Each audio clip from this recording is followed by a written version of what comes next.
मानदेय को लेकर भी वही समस्या सर। भारत के सरकार का बजट आ गया, अब उत्तर प्रदेश सरकार का बजट नहीं आया। जब आप भारत सरकार दूसरे से बजट मांग रहे थे, एक समय था जब भारत सरकार से बजट लेने के लिए परेशान थे।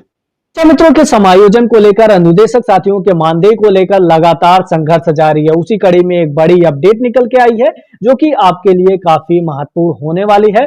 आप लोग पहले इस पूरी वीडियो को अंत तक जरूर देखिएगा।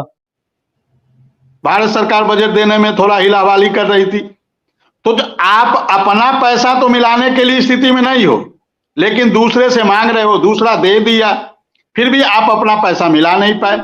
अपना पैसा मिला के आपको देना था ना। तो इस प्रकार की समझ में नहीं आता है कि जो आपको मालूम है कि दिसंबर में अनुदेशक कार्य किया है, जनवरी में उसको पेमेंट देना है, तो जो काम आप जनवरी में करने जाते हो, जो काम आप दिसंबर में शुरू करते हो, उस काम को आपको अक्टूबर में नहीं करना चाहिए, उस काम को आपको नवंबर में नहीं करना चाहिए, उस काम को आपको दिसंबर फर्स्ट वीक में नहीं करना चाहिए। आपको मालूम नहीं है कि अनुदेशक दिसंबर में काम करेगा तो उसको 1 जनवरी को पैसा चाहिए, तो आप पत्रावली कब भेजोगे? पत्रावली आप जनवरी में भेजना प्रारंभ करोगे। तो इस प्रकार की अधिकारी, इसको लेकर कोई बेसिक शिक्षा मंत्री जी मीटिंग लेंगे अधिकारियों की, लेकिन कभी उन्होंने पूछा कि अनुदेशकों का मानदेय गया कि नहीं गया? कोई चर्चा नहीं, कोई पूछने वाला नहीं, कोई हिसाब लेने वाला नहीं। तो इस प्रकार की तमाम समस्याएं चल रही है सर। और मानदेय अब तो देखिए 3 दिन इधर ऐसे ही बंद हो गए। अब 26 तारीख के बाद 27 को शनिवार हो जाएगा, बंद रहता है, 28 को रविवार हो जाएगा, बंद रहेगा। अब 29-30 में देखिए बहुत जल्दी ये लोग करेंगे, तो 29 को मानदेय भेज सकते हैं। अब बताइए, पूरा महीना बीत गया, अब अनुदेशक जाए कहाँ है, किसके पास जाए? कल मैं आपको बताऊं सर, एक शाहजहांपुर के अनुदेशक ने मेरे पास फोन किया।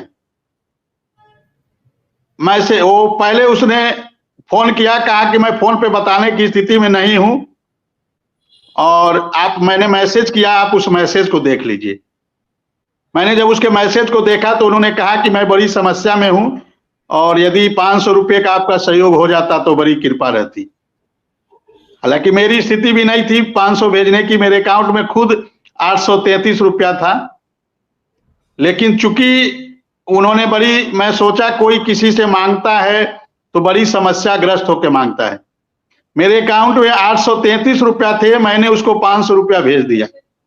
अब मेरे अकाउंट में खुद 333 रुपया है। तो अब आप बताइए वो किस प्रकार से उसका परिवार चलेगा? मैंने यदि ठीक है 500 सहयोग कर दिया, 500 में उसका क्या हो जाएगा?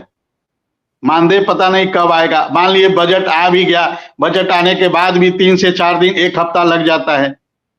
मतलब आप मान सकते हैं कि फरवरी फर्स्ट वीक से पहले तो पैसे नहीं मिलने हैं। बजट आ भी जाएंगे तो फरवरी के फर्स्ट वीक में ही पैसे मिलेंगे।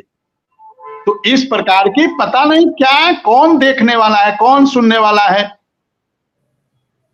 अब किसके बारे में क्या कहा जाए समझ में नहीं आता है। इन अधिकारियों की मानसिकता भी नहीं समझ में आती है, ये करना क्या चाहते हैं। बड़ी विडंबना है सर, बड़ी पीड़ा है। जी सर। विक्रम सिंह, बात बिल्कुल आपकी ठीक है कि बिना पैसे के क्या होगा, लेकिन पैसे बिन सब सून, और पैसे सरकार दे नहीं रही।